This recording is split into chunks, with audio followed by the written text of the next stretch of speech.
Welcome to Naked Spirituality, a video blog series of sacred attention therapy and the Center for Human Awakening. My name is Rob Meager. For more information about sacred attention therapy, the Center for Human Awakening, and our video blog series, please visit our website at www.centerforhumanawakening.com, and center is spelled C-E-N-T-E-R. These video blogs support one of the Center's core activities, which is collaboration and partnership with individuals, communities, and healing centers practicing personal growth and spiritual development. And our guest today is Manoj Krishna, and we'll be speaking with Manoj about his healing work through the Human Inquiry Project. And I'd now like to invite Manoj to come on screen. Hi, Robert. Hello, Manoj. Nice to meet you. It's nice to meet you. Thanks for joining me. It's a pleasure. Now, to begin, Manoj, can I invite you to share a little bit with us about the Human Inquiry Project? What is this beautiful initiative? When did it start? What is its mission? What products or services do you offer? Okay, well,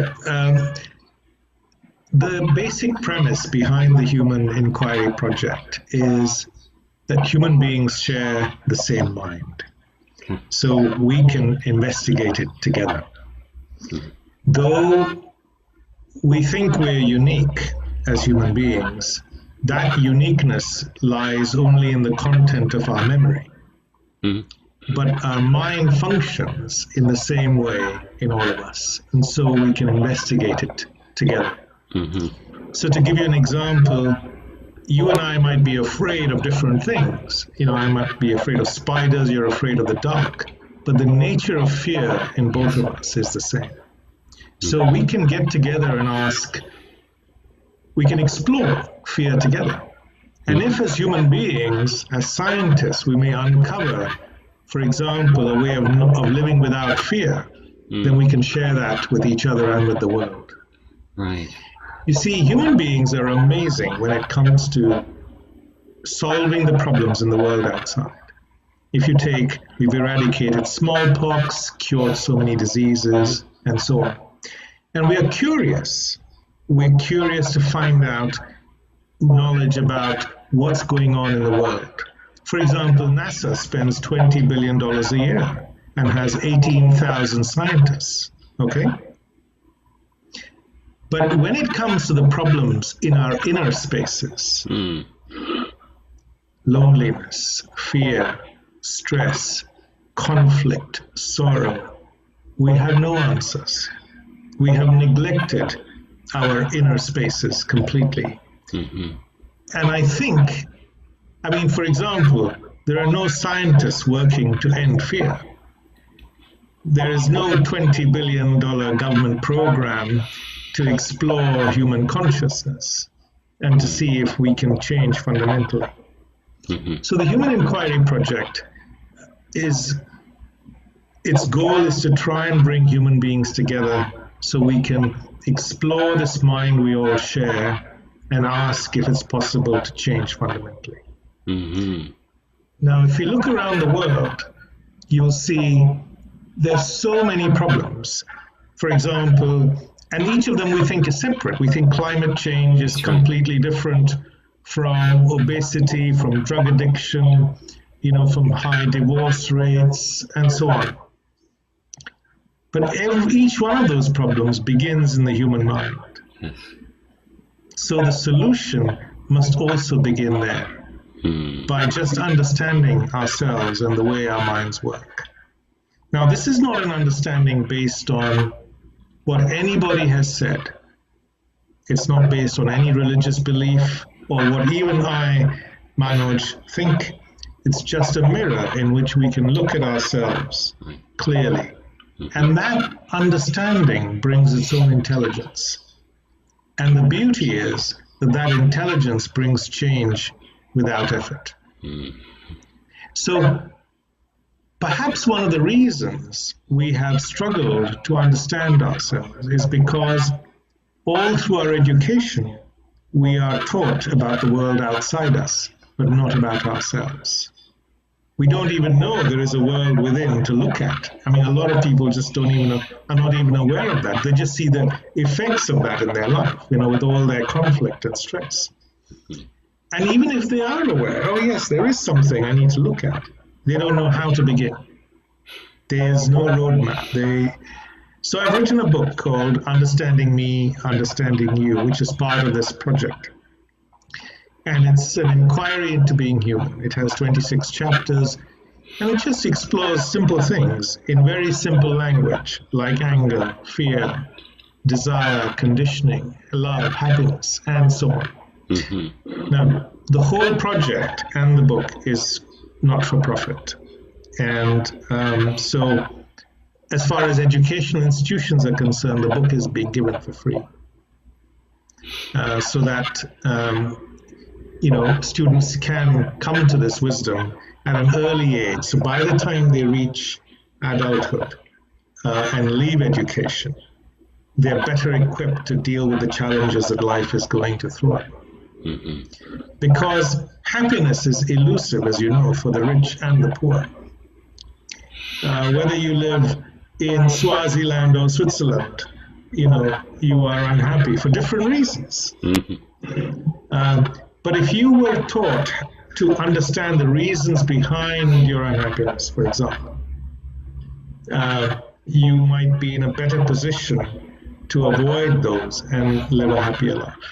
Mm-hmm. Understanding the nature of desire and fear and so on. Yeah. Now, you've spoken about the beautiful book, which is prominent on the website. What other products or services are offered through the Human Inquiry Project? Okay, the project is in its infancy, Rob. So it's just, the book was launched just 3 months ago. Oh, okay. Yeah, and it's been about 4 years in the making. Yes. I'm a retired, I left a career in spine surgery to write this book and do this project. Yeah. So at the moment, the project, the website offers lots of videos and blogs and mind maps. We're hoping in the future to start an online self-awareness program. Okay. Like a course almost. Sure. Because a lot of this can be shared. Yes. With other people. Simple things. Right. And when you mention it to people, they say, oh my God, I didn't realize. It's so clear now that you mentioned it. Yeah. Not because I said so, but because they can see it in themselves. Yes. Now, one of the challenges we have with this work is to get people to understand the difference, where the limitations of thought end. So, for example, you can use knowledge to fix a flat tire. Okay? Because you need knowledge to fix a flat tire. But you can't use knowledge to fix fear. You have to use understanding, you see, to get through and get past fear or stress. And understanding comes with looking within and observing the way fear operates in us and the way it impacts our life and so on. And that observation brings its own understanding, which brings its intelligence, wisdom, and change. So when we are communicating this, so for example, I run some dialogue groups in schools and universities. So I've started a couple of pilot projects in schools and universities. And if anyone who's listening is in education and wants to explore running a pilot project in their institution, please get in touch. Because I'm not saying I have all the answers. Educators who've been in education for a long time will know better how to communicate things from one person to the other. But in the dialogue, I sit down with the student and say, look, I'm an ordinary human being. I'm exploring this with you. We're exploring this mind that we all share. I'm not an expert, see. And then we ask questions. So, for example, I asked a group of young children the other day, are we different or are we the same? They all said, no, we're very unique, we're absolutely different. So then when we explored it further, they came to the realization themselves that, oh my gosh, our mind does work in similar ways. Mm-hmm. For example, we're all conditioned by our past experiences. Mm-hmm. Every experience we've had in the Mm-hmm. past Mm-hmm. dictates our thoughts and actions. Mm-hmm. And you may not, and the other beauty of this is that you don't realize you've been conditioned. You see, I mean, we have this unfortunate situation now where we have, people who read something one day and believe it the next day. And sometimes, we have young men and women who go and do horrendous things with that because they've not been taught how to question their conditioning. Mm-hmm. You see, so that may be part of the reason why we have so much violence in the world. Mm-hmm. So if we could just educate people to question their conditioning, mm-hmm. first of all, realize they're conditioned, Yes. to see how it operates in their life, Mm-hmm. to question it, and that process brings freedom. Yes. So you don't have to be a slave to your unfortunate past. Mm-hmm. No child, we can't, children are born wherever they're born. Some people have very unhappy lives, either from poverty or from social deprivation or whatever the reason might be. Mm-hmm.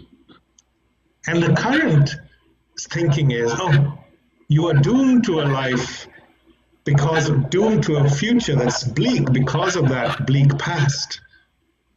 But if you understand your conditioning, you can be free of that. Mm-hmm.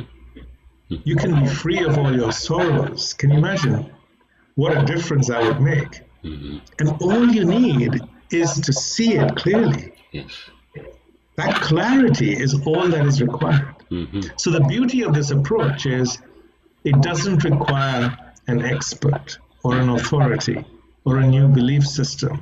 Mm-hmm. It just requires you to look within and understand yourself and the way things are clearly. Mm-hmm. There is no list of things to do.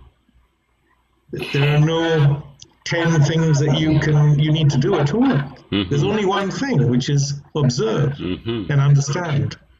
And that's it. It's so beautifully expressed. You've so beautifully expressed it. And I want to come back to this process of inquiry through something you've already mentioned, mind maps. But I first want to inquire because since we've been talking, you've referred to a significant career change. And if one starts to look through your website, it does make mention that you were originally born in Pune, India, but then you later moved and settled in England. And your career changed significantly in that move. Can you tell us a little bit about this transformation and what inspired the change? Okay, well, as a young man, I'm sure like many young people, we ask questions of life. We're curious, But one day I was driving home from work and the radio was on. And there was news was on. And there was the sound of children screaming on the radio. There was a hospital they were in had been bombed somewhere in the world. And that really moved me. And I felt I had something that could make a difference here. And so that's the day I started writing this book and went down to part-time and then have eventually given up my career as the project took off. Eventually, in the beginning, I started writing this book for young people, but then as I started writing it, I realized actually it's for everyone. I mean, I'll give you one simple thing that could change, for example, the nature of conflict in the Middle East, or wherever belief or faith-based conflict occurs around the world. Mm-hmm. When people get together, they say, I'm a Muslim, I'm a Hindu, I'm a Christian. And then they try to find commonalities and similarities, or there's conflict or between Shias and Sunnis, Catholics and Protestants, you name it. But if you explored, nobody asks, what is the nature of belief? You see? Nobody asks, why do we believe in anything? After all, belief is not a fact. If it was a fact, we wouldn't need to believe in it. That's right. But if you explored belief, you'd understand that belief is based on our need for psychological security, and it brings us a sense of companionship with people who believe in the same thing, and it answers questions which we have no answers for. Mm-hmm. Fine. But it also makes us attached to that belief. And that attachment divides us from other human beings. Mm-hmm. Mm-hmm. And that division then sows the seeds for conflict and war. Yeah. So for me, it's such a simple bit of truth. Truth not in the esoteric sense, as a fact. Just like the sun rises in the east. This is also like a truth. Mm-hmm. That belief is based on our need for psychological security. And actually, it has no basis in fact. But can you imagine the huge impact that would have in the world if people understood that? I mean, we'd just come together. All our divisions would fall away. There'd be no more, I'm Muslim and you're Christian, you're Hindu. We're human beings. Right. We share a common past and a common destiny, and our minds work in the same way, and our DNA is 99.9% the same. Mm-hmm. Tell us about the mind maps, Manoj. You've referred to them earlier, and I sense they're a cornerstone, a foundation of the work of the Human Inquiry Project. What are these mind maps? Okay, so if you're exploring a subject like fear, you see, the whole book is based around asking questions and then exploring what the answers could be. Mm-hmm. So it's also a process I encourage every reader of the book and everyone who engages in this inquiry to do for themselves, is to engage with those questions. Mm-hmm. So what the mind map does is it just provides a visual, at a glance, if you like, the entire way fear affects our lives. What is the nature of fear? What questions we can ask to explore fear in more detail. See, the questions are the key.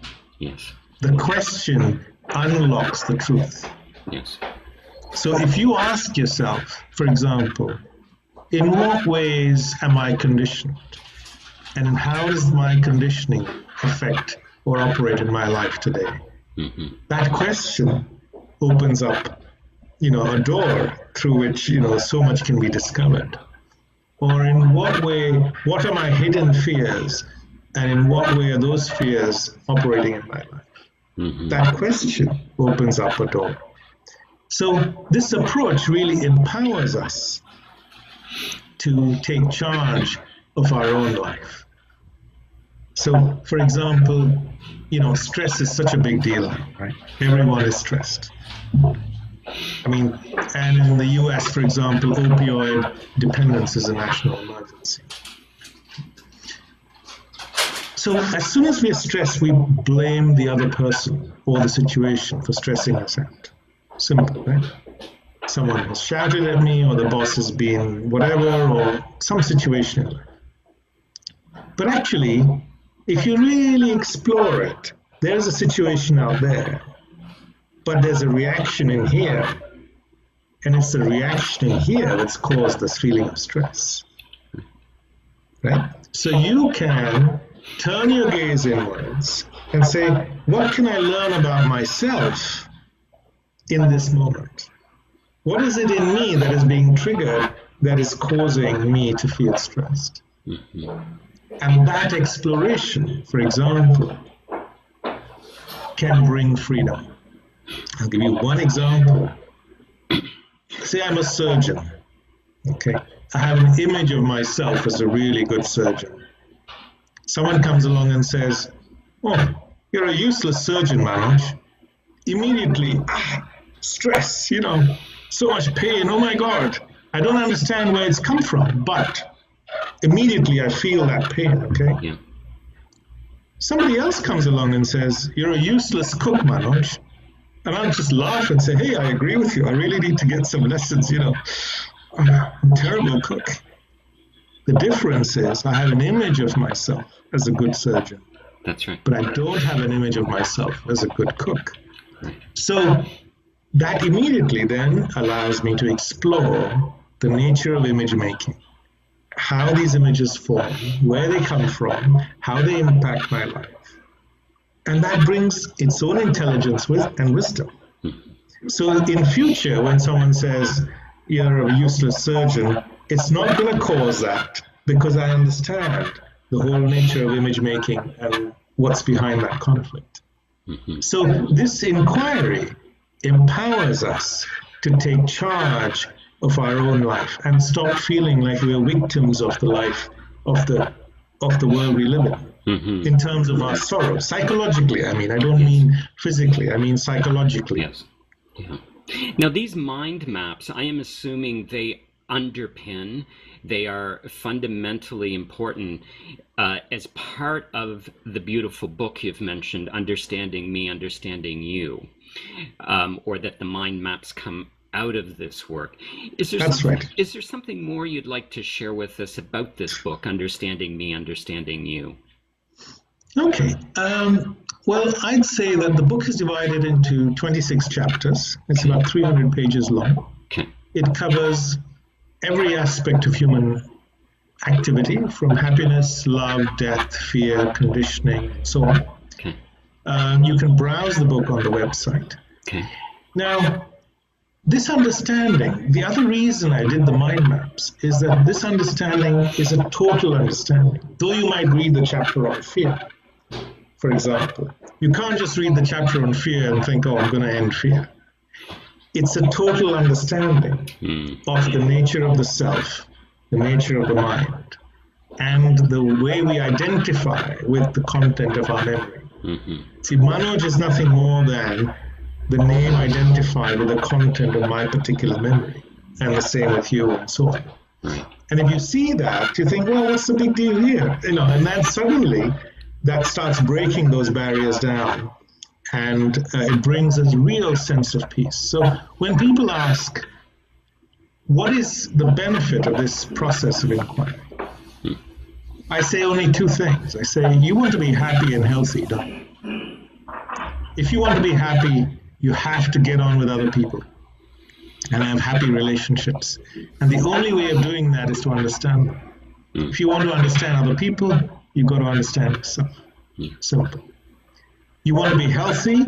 Well, 50% of medical disorders are caused by psychological stress. And we have a mental health crisis, as you know. So if you understand yourself, you can be mentally resilient and healthy. And so that's a real advantage, if you like, in terms of a real benefit in terms of why put energy into this. But the other beauty of this approach, Rob, is, and this is the really important thing to understand, though this inquiry may begin to try and address our own sorrow and our conflict and our stress, whatever it might be that brings you to this inquiry, actually, this inquiry can also solve some of the world's most intractable problems. And there's a chapter in the book, for example, which explores how this inquiry has a role to play in dealing with the problem of climate change, war, obesity, the drug epidemic, and so on and so on. Because every problem begins in the human mind. And so our solutions must also begin there by understanding ourselves and how our minds work. It sounds like a beautiful work. If people wanted to reach out to you, Manoj, they wanted to look deeper into this work and the Human Inquiry Project, how could they do so? Is there a website? Is there an email address they could reach out to you at? Okay, so there are three things. There is a website, and it's called humaninquiry.com, and the inquiry is with an E. Okay. It's an English inquiry, not the American inquiry. Right. Okay. So humaninquiry.com. Okay. The email is info at humaninquiry.com. Okay. And the book is available on Amazon worldwide. Okay. We'll make sure that the website address and the email address are in the scrolling credits at the end so that people can either explore the website on their own or reach out to you directly. Thank you so much. It's been a pleasure talking to you. It's been enlightening speaking with you, Manoj. Thank you.